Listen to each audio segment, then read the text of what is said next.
रामकृष्ण हरी मंडळी, महाराष्ट्रात सर्वात लोकप्रिय चॅनल माऊली कीर्तन सोहळा भगवत भक्तीचा परमानंद घेण्यासाठी पाहत रहा महाराष्ट्रातील प्रसिद्ध कीर्तनकारांची कीर्तने। तसेच येणारे नवनवीन कीर्तन पाहण्यासाठी चॅनल अवश्य सबस्क्राइब करा आणि या गाजलेल्या चॅनलवर जाहिरात टाकण्यासाठी संपर्क करा गणेश चोपडे पाटील। तर पाहत रहा माऊली कीर्तन सोहळा।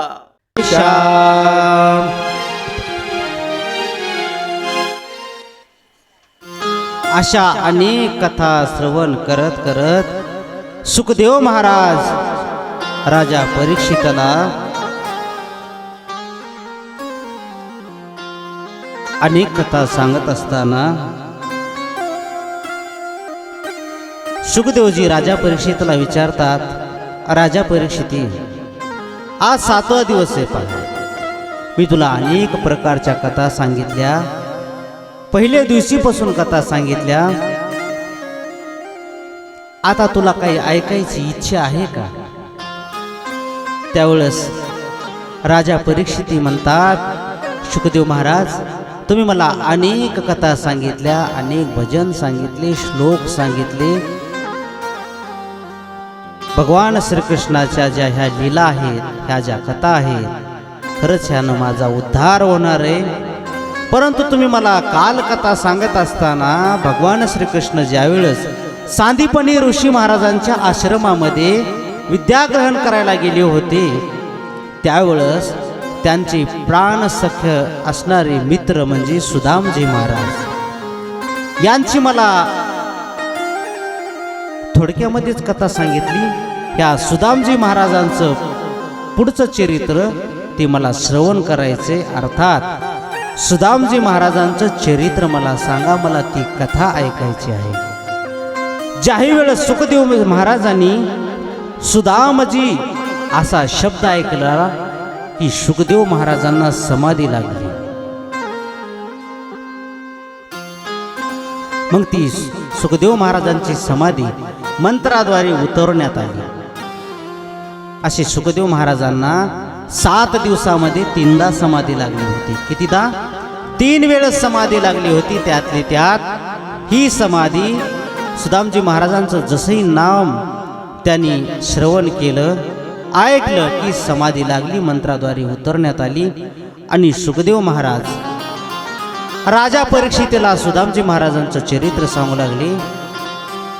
राजा परीक्षिती, ज्यावेळेस सांदीपनी ऋषी महाराजांच्या आश्रमामध्ये भगवान श्रीकृष्ण बलराम दादा हे विद्याग्रहण करण्यासाठी ज्यावेळेस गेले, त्यावेळेस त्यांना सुदामजी महाराजांची भेट झाली आणि दोघं बालपणीचे प्राणसखी असणारे मित्र होते। एके दिवशी त्यांच्या गुरुमाईने संविधा आणण्यासाठी जंगलामध्ये पाठवलं, परंतु जात असताना त्या गुरु आई म्हटल्या की सुदामजी महाराज, तुम्ही वनामध्ये जात आहात, पावसाळ्याचे दिवस आहेत, एखादी वेळ जर पाऊस पडला तर नदीला पाणी आलं, ओढ्याला पाणी आलं तर तुम्हाला येता यायचं नाही बाळा, तुम्हाला मी जराशी चणे देते सोबत, जर भूक लागली तर तुम्ही ती चणे खा। ती चणे घेतली आणि हे तिघं निघाले, वनामध्ये आले, संविधा जमा केली, तितक्यामध्ये आभाळ आलेलं होतं, वारं सुटलं महाराज, सुसाट्याचा वारा सुटला।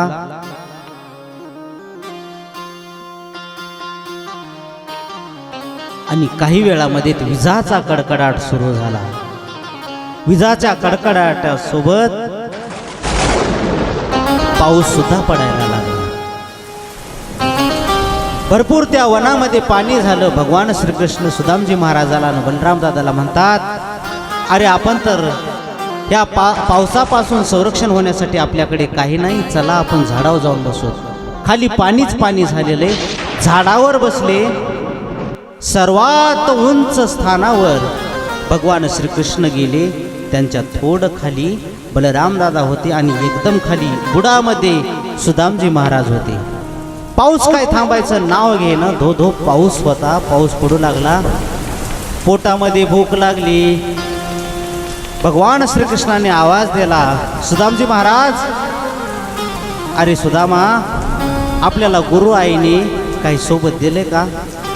त्यावेळेस सुदामजी महाराजांनी विचार केला की मला जरा जास्त भूक लागते कडे. मी जर आता देवाला दिलं, बलराम दादाला दिलं, तर मला काहीच राहणार नाही. खोटं बोलले सुदामजी महाराज. म्हटले, देवा, गुरु आईने गडबडीमध्ये लक्षच नाही. आपण गडबडीमध्ये निघून आलो, काही सोबत दिलं नाही. ठीक आहे म्हटले. देवाला कळालं, अरे खोटं बोलायलाच म्हटले.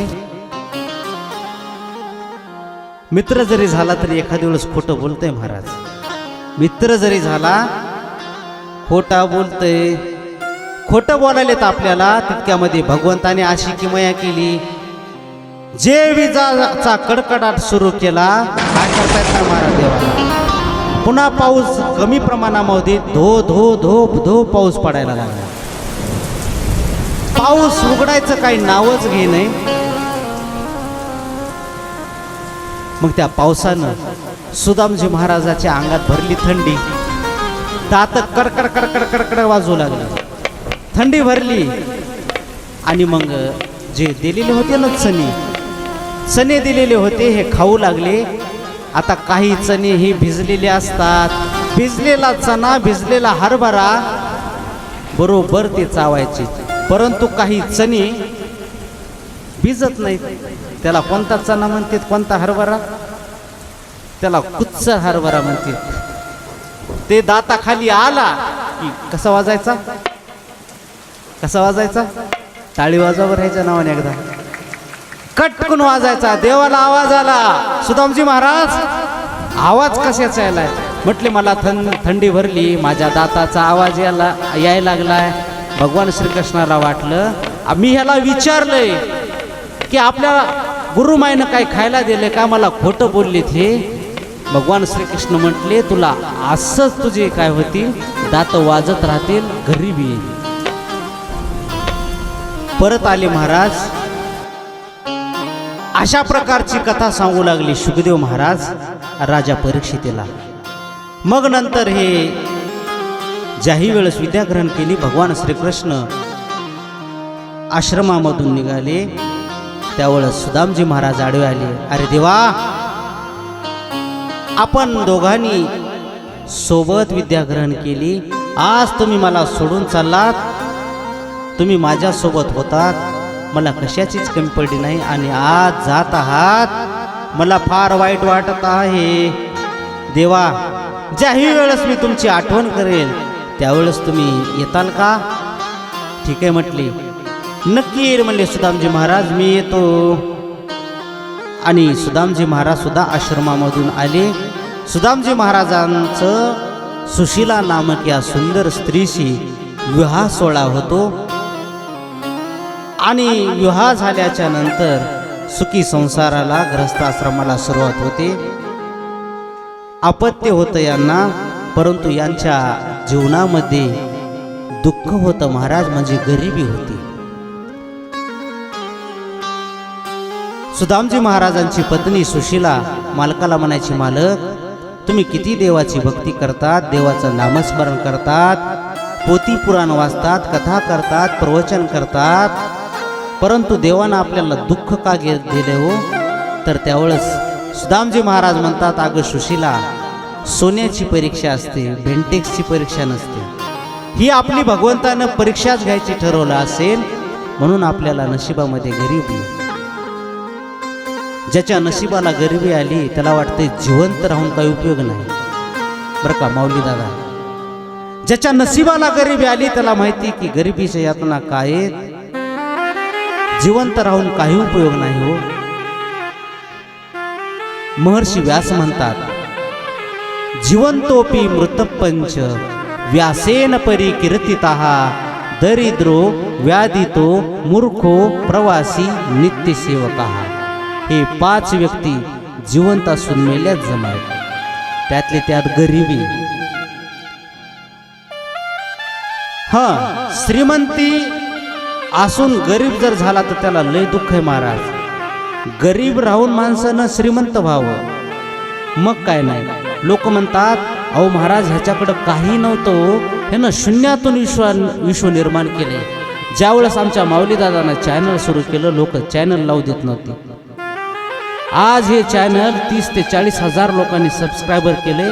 आज लोक मागं लागले त्यांच्या, ह्या गावाला या, त्या गावाला या. का? कारण ह्या चॅनलचं एक किमया महाराज काही टाकलं नाही या चॅनलवर. वारकरी संप्रदायामध्ये जर नावाजलेलं चॅनल असेल तर हे माऊली कीर्तन सोहळा आहे. तुम्ही सर्च करा. जे वारकरी संप्रदायामध्ये नावाजलेले कीर्तनकार आहेत, त्या कीर्तनकाराची कीर्तन आहेत, भजन आहे, काकडा आहे. काकडा कोण्या चॅनलला पाहिला का तुम्ही? काकडा सुद्धा आता 2-4 दिवसात येणार आहे. काकडा सुद्धा ह्या चॅनलवर आहे. हरिपाठ आहे, फुगडे आहेत. हे नावाजलेलं चॅनल आहे. शून्यातून विश्व निर्माण केले. शून्यातून विश्व निर्माण केले म्हणतात सर्वजण. पण एखाद्या व्यक्ती जर श्रीमंत राहून तो जर गरीब झाला तर लोक हसत असतात. म्हणतात महाराज ह्याच्याकडे 100 एकर जमीन होती, आज ह्याच्याकडे गुंठाभर जमीन राहिली नाही. असे शब्द ज्या दिवशी कानावर पडतात ना, त्याला वाटते की देवानं माझ्या वेळ का आणली असेल. आता राहून उपयोग नाही, मेलेलं बरं.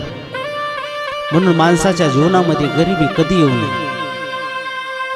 तशी ह्या सुशीला माता म्हणतात, मालक तुम्ही भगवंताचे प्राणप्रिय मित्र आहात.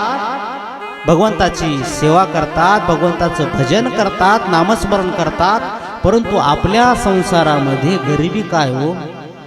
त्यावेळेस सुदामजी महाराज म्हणतात, अगं सुशीला, सोन्याची परीक्षा असते, ही आपली देवानं परीक्षा घ्यायची ठरवली असेल. आपण देवाची आराधनाच करावी, देवाची भक्तीच करावी. परंतु सुशीलाला असं कळलं की ह्याचे जे प्राणप्रिय मित्र होते भगवान श्रीकृष्ण हे द्वारकेचे राजे झालेत.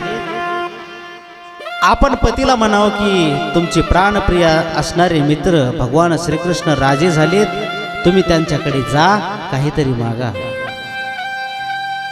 सुशीला माता म्हणते, मालक तुमचे प्राणप्रिय असणारे भगवान श्रीकृष्ण द्वारकेचे नेमकेच राजे झालेत आणि तुम्ही तुमच्या मित्राला आपल्या संसारामधलं दुःख सांगावं. त्यावेळेस सुदामजी महाराज म्हटले, अगं सुशीला, भगवान श्रीकृष्ण माझा प्राणप्रिय मित्र जरी असला, द्वारकेचा राजा जरी झाला असला, तरी मी माझ्या मित्राच्या दारामध्ये जाऊन संसाराची मागणी करणार नाही. संसारात मला हे कमी आहे, मला ते कमी आहे, म्हणून मी मागणी करणार नाही. बघ, काही गरीब व्यक्ती इतके स्वाभिमानी असतात, कोणाच्या समोर हात पसरत नाहीत महाराज. तसं सुदामजी महाराज म्हणून टाकले का, सुशीला, गरिबी आहे माझ्या प्रारब्धाचा दोष आहे, त्याच्यात माझ्या मित्राचं काय आणायलीस?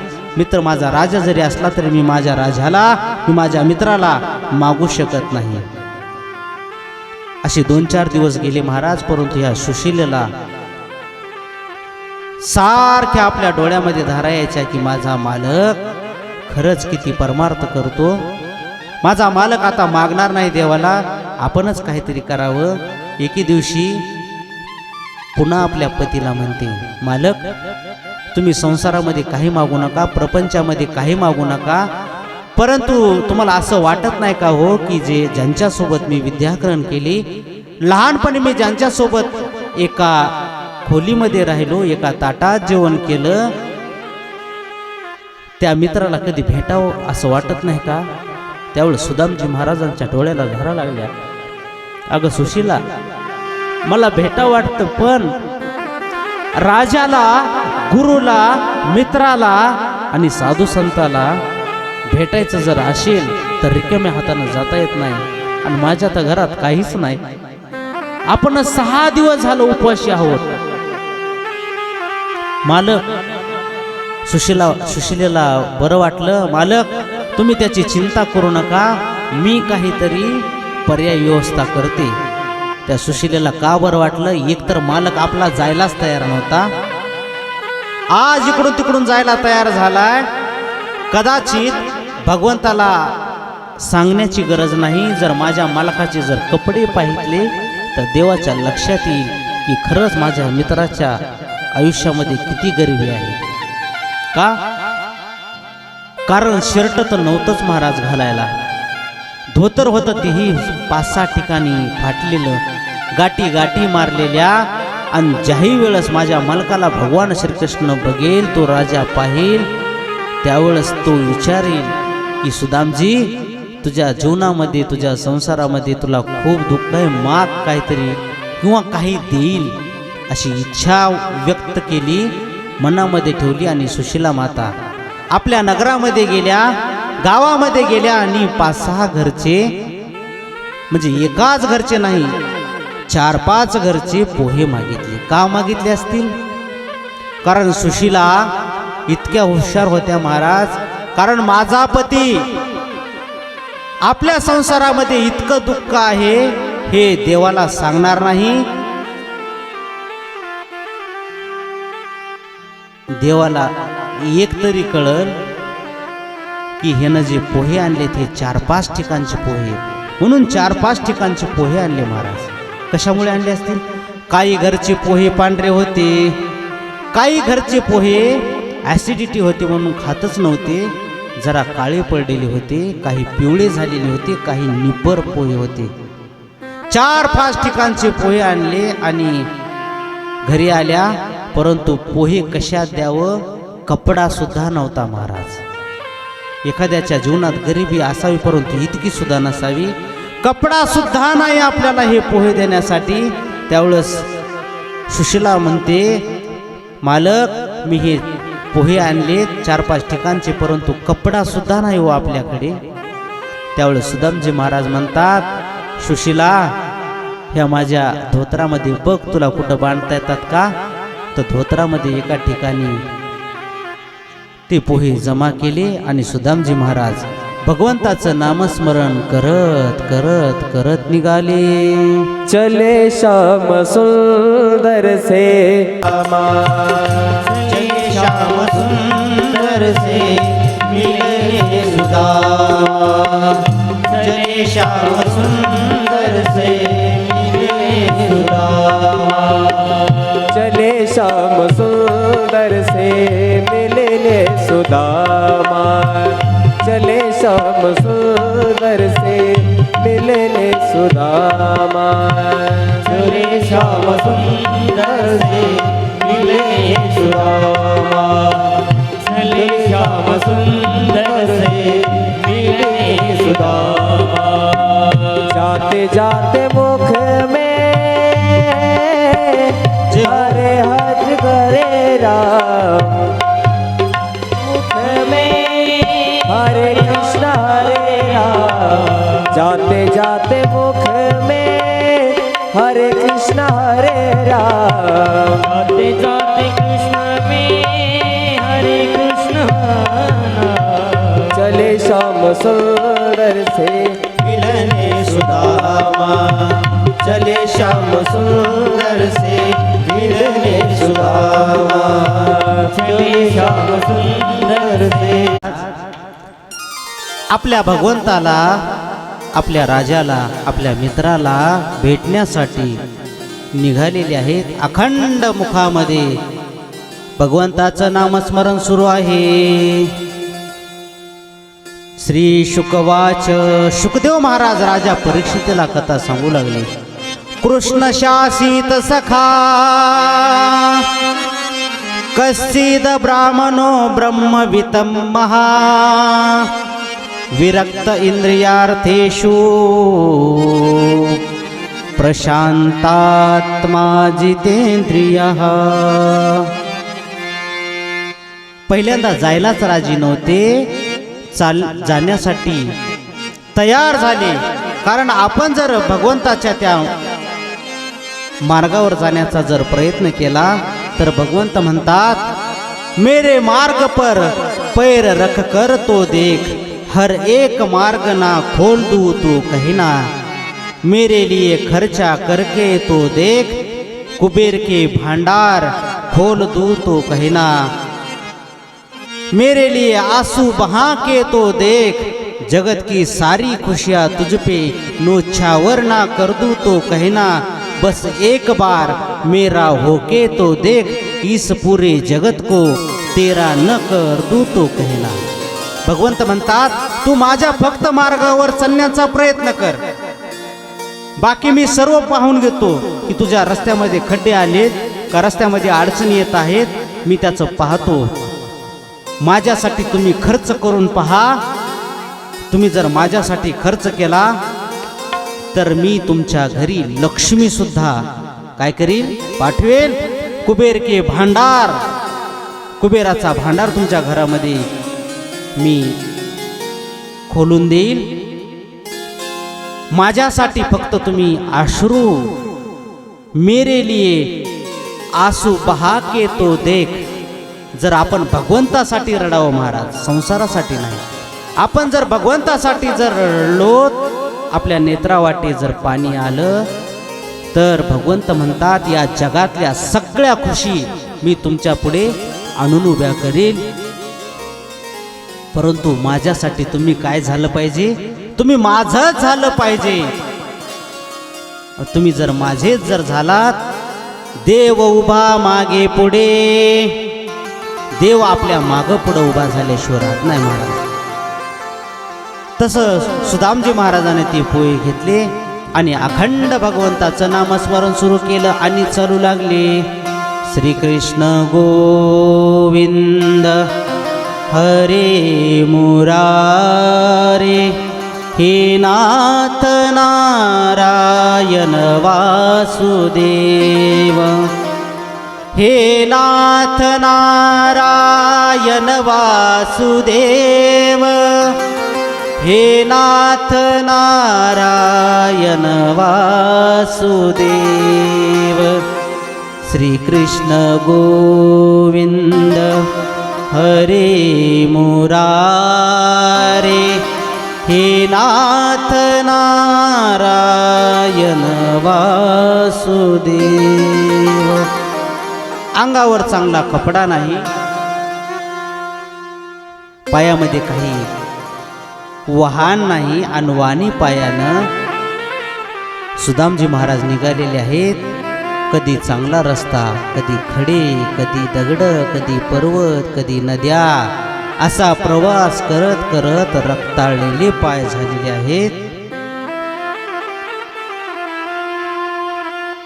आता आपल्या शरीरामध्ये प्राण उरला नाही म्हणून डोळ्याला धारा आणून एका झाडाखाली सुदामजी महाराज बसले आणि भगवंताचा धावा केला. नेत्र बंद करून दर्शन दो घनश्याम नाथ मोरी, आखिया प्यासी रे. देवा, अरे माझे डोळे, माझे नेत्र तुझ्या दर्शनासाठी आतुर झालेले आहेत. मी घरापासून निघालेलो आहे, आता माझ्या शरीरामध्ये ताकद नाही राहिली, माझ्या पायामध्ये वाहन नाहीत, रक्ताळलेले पाय झालेले आहेत. डोळे झाकून घेतले आणि एका झाडाखाली सुदामजी महाराज भगवंताचं नामस्मरण करत करत श्रीकृष्ण गोविंद हरे मुरारे, हे नाथ नारायण वासुदेव, हे नाथ नारायण वासुदेव, हे नाथ नारायण वासुदेव. श्रीकृष्ण गोविंद हरे मुरारे, हे नाथ नारायण वासुदेव. अखंड नामस्मरण सुरू आहे. पोटामध्ये अन्नाचा कण नाही, रक्ताळलेले पाय आहेत.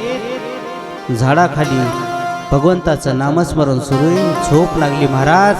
आणि इकडं भगवंताला कळालं, भगवंताने गरुडाचं आवाहन केलं आणि गरुड तिथे गेला. सुदामजी महाराजांना बसून आणलं आणि नगरीच्या बाहेर ज्यावेळेस सोडलं, नेत्र उघडून पाहितलं तर सुदामजी महाराजांना वाटलं मी तर इथं नव्हतो, मी तर एका झाडाखाली बसलेलो होतो, मी इथं कुठं आलो गडे. विचारलं की हे गाव कोणतं आहे. एकाने सांगितलं महाराज हे द्वारिका नगरी. बर भगवान श्रीकृष्णाची नगरी. हो, ते आताच राजे झालेले आहेत. आनंद वाटला महाराज. आणि भगवान श्रीकृष्णांच्या राजाचं द्वार विचारत विचारत, घर विचारत विचारत सुदामजी महाराज आले. आणि जसे आले राजाचा तो दरबार पाहितला आणि नेत्रामधून त्यांच्या अश्रू यायला लागले की काय माझा मित्र, काय माझा देव, काय त्याचं वैभव. आणि त्यावेळेस सैनिक आडवे आले. देखो देखो ये गरीबी का हाल, कृष्ण के दर पे विश्वास लेके आया है मेरा श्याम, यही आस लेके विश्वास करके आया हूँ. अरे द्वारपालो कन्हैया से कह दो, अरे द्वारपालो उस कन्हैया से कह दो कि दर पे सुदामा गरीब आ गया है, कि दर पे सुदामा गरीब आ गया है. अरे द्वारपालो कन्हैया से कह दो, अरे द्वारपालो कन्हैया से कह दो, गरीब आ गया है, इधर पे सुदामा गरीब आ गया है. भटकते भटकते न जाने कहाँ से, भटकते भटकते न जाने कहाँ से तुम्हारे महल के करीब आ गया है, तुम्हारे महल के करीब आ गया है. अरे द्वारपालो कन्हैया से कह दो, अरे द्वारपालो कन्हैया से कह दो, इधर पे सुदामा गरीब आ गया है, इधर पे सुदामा गरीब आ गया है. सुदामजी महाराज त्या राज दरबारावर आले. त्यावेळेस सैनिकांनी अडवलं, महाराज कुठं जायचं तुम्हाला. त्यावेळेस सुदामजी महाराज म्हणतात, अरे हे राजाचंच राजवाडा आहे का, माझ्या भगवंताचा हे घर आहे का. त्यावेळेस म्हणतात, हो हे भगवंताचाच राजमहाल आहे महाराज. अरे तो माझा प्राणप्रिय असणारा मित्र आहे. आणि त्याला तुम्ही जाऊन सांगा की तुमचा सुदामा नावाचा मित्र भटकत भटकत इकडं आलेला आहे. तर हसू लागले महाराज सैनिक. कारण गरिबीवर मीठ चोळणारे माणसं जास्त असतात. गरिबी एखाद्यानं पाहिजे नाही, एखादा हा व्यक्ती गरीब आहे तर गरिबीवर हसणारे लोक असतात. सैनिक हसू लागले. अरे नीट तुला बोलताही न झाले, पायामध्ये चप्पल नाही तुझ्या, तुझी काठी 3 जागेवर तुटलेली आहे, 3 जागेवर तू बांधलेली आहेस. तुला पाणी पिण्यासाठी जो तुझा तांब्या आहे 10 ठिकाणी त्याला कोचे पडलेले आणि तू आमच्या राजाचा मित्र म्हणायलाच हसू लागले. त्यावेळेस सुदामजी महाराज म्हणतात, अरे नाही खरंच मी भगवंताचा मित्र आहे. तुम्ही जाऊन सांगा की तुमचा एक मित्र राज दरबारावर आलेला आहे. पळतच एक सैनिक गेला आणि भगवंताला आवाज दिला आणि सांगू लागला, न सर पे पगड़ी न तन पे जामा, बता दो कन्हैया को नाम है सुदामा, बता दो कन्हैया को नाम है सुदामा, बता दो कन्हैया को नाम है सुदामा. न सर पे पगड़ी न तन पे जामा, बता दो कन्हैया को नाम है सुदामा. हो बता दो कन्हैया को नाम है सुदामा, बता दो कन्हैया को नाम है सुदामा. एक बार मोहन से जाकर ये कह दो,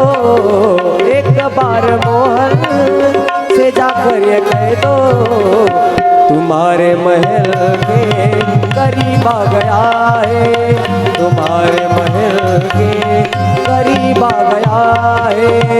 अरे द्वारपालो कन्हैया से कह दो, अरे द्वारपालो कन्हैया से कह दो, इधर पे सुदामा करीब आ गया है, इधर पे सुदामा करीब आ गया है, इधर पे सुदामा करीब आ गया है। असं सुदामजी पळतच गेला. देवा राजे, एक आपल्या द्वारावर, एक आपल्या राजमहालाच्या बाहेर गेटवर, की ज्याच्या डोक्यावर पगडी नाही, पायामध्ये काही वाहन नाही आणि रक्ताळलेले पाय आहेत. बोलायला गेलं तर धाप लागायली. 5 ठिकाणी 6 ठिकाणी धोतर फाटलेलं आहे. अंगावर काही त्यांच्या वस्त्र नाही दुसरं घालण्यासाठी. असा एक व्यक्ती आलेला आहे, गळ्यामध्ये जानू आहे आणि ते तो असा म्हणतो की मी भगवान श्रीकृष्णाचा, तुमच्या राजाचा मित्र आहे. त्यावेळेस भगवान श्रीकृष्ण म्हणतात, भगवान श्रीकृष्णाला तर कळलं की नक्की हा माझा सुदामा असला पाहिजे. अरे तू त्याला नाव तरी विचारून यावं. सैनिक म्हटला, महाराज मी आत्ता जाऊन विचारतो. पळतच गेला. महाराज तुमचं नाव काय? त्यावेळेस ते म्हणतात सुदामा. पळतच गेला सैनिक. देवा, ते त्यांचं नाव सांगतात सुदामा. सुनते ही दौड़े चले आए मोहन, लगाया गले से सुदामा को मोहन हो, लगाया गले से सुदामा मोहन, लगाया गले से सुदामा मोहन। सुनते ही दौड़े चले आए मोहन, लगाया गले से सुदामा को मोहन हो, लगाया गले से सुदामा मोहन, लगाया गले से सुदामा मोहन। हुआ रुक्मणी को बहुत ही अचंबा, हुआ रुक्मणी को बहुत ही अचंबा, ये मेहमान कैसा अजीब आ गया है, ये मेहमान कैसा अजीब आ गया है। अरे द्वारपालो कन्हैया से कह दो, अरे द्वारपालो कन्हैया से कह दो, इधर पे सुदामा करीब आ गया है, इधर पे सुदामा करीब आ गया है, इधर पे सुदामा करीब आ गया है। जसंही भगवंताने त्या सैनिकाकडून सुदामा नाव जसं ऐकलं, सु म्हटलं की अनवाणी पायानं भगवान श्रीकृष्ण आपल्या राजसिंहासनावरून उडी मारून पळत सुटले. सुदामजी महाराजांना पाहिलं आणि आलिंगन दिलं. एकमेकाला विचारू लागले की तू कसं काही न केलंस, की तुझी अशी अवस्था कशी झाली. राजवाड्यामध्ये आणलं, सिंहासनावर भगवान श्रीकृष्णाने बसवलं. आपल्या सर्व पत्न्यांना बोलवलं. भगवान श्रीकृष्णाने स्वतः आपल्या सुदामाची चरण धुण्यासाठी सांगितलं. चरणाचं तीर्थ लावलं. सर्व राण्यांना सांगितलं की आता तुम्ही याच्यासाठी भोजनाची व्यवस्था करा. पंचपक्वानाचं ताट करण्यात आलं. भोजन करत असताना घरची आठवण झाली. मी इकडं पंचपक्वान खायलोय आणि माझ्या घरी काय अवस्था आहे. 5-6 दिवस झालं उपवासी आहेत माझी मुलं बाळं, माझी पत्नी सुद्धा. डोळ्यामध्ये पाणी आलं. त्यावेळेस भगवान श्रीकृष्ण म्हणतात, सुदामजी जेवण पुढे बघून काय झालं, तुम्हाला काही दुःख आहे का? तरी सुदामजी महाराजांना आपलं प्रपंचामधलं दुःख भगवंताला सांगितलं नाही. महाराज, देवाला वाटलं हे आता तरी सांगतील, नंतर तरी सांगतील. जेवण झालं. सुंदर असे जे स्वतःचे वस्त्र अलंकार सुदामजी महाराजाला दिले होते. आता सुदामजी महाराज म्हणतात की देवा, मी आता गावाकडे जाऊ का? देवाला वाटलं की आणखीन सुद्धा काही आपल्या प्रपंचामधलं दुःख सांगत नाही. परंतु देव म्हणतात, सुदामजी, माझ्या वहिनीनं मला काही खाण्यासाठी दिलं नाही का? तर त्यावेळेस शर्मीने मान खाली घातली. नाही, नाही दिलं, काहीच नाही दिलं. भगवंत पाहू लागले इकडं तिकडं. एक गाठोडं दिसलं. भगवंताने हिसकाटून घेतलं आणि भगवंताने ते जे पोहे होते भगवंताने सेवन केले. थोर प्रेमाचा भुकेला, थोर प्रेमाचा भुकेला. भगवंताला काय लागतं महाराज? फक्त प्रेम लागतं, भाव लागतो. सुदामजी महाराजांचं प्रेम होतं, भावना होती.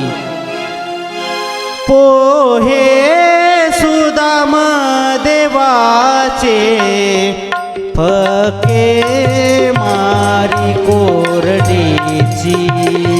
कोरडे पोहे भगवंताने सेवन केले महाराज. आणि ज्याही वेळेस सुदामजी महाराज म्हणतात की मी आता गावाकडे जाणार आहे, तर राजसिंहासनावर बसवलं आणि भगवंताने सुदामजीच्या कपाळावरची विधी लिखित अक्षर होते श्रीक्षय. श्री म्हणजे लक्ष्मी, क्षय म्हणजे नाश, अर्थात दारिद्र्य.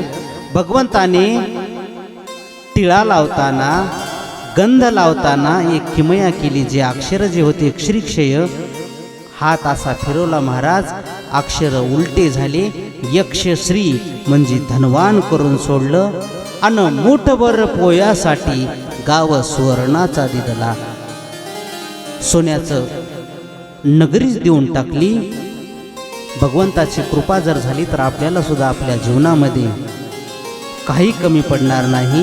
म्हणून अशी असणारी भगवंताची फार मोठी अगाध लीला आहे. सुदामजी महाराजांचं चरित्र राजा परीक्षितीने श्रवण केलं. यानंतर सुखदेव महाराज राजा परीक्षितीला म्हणतात, मी तुला अनेक प्रकारच्या कथा सांगितल्या.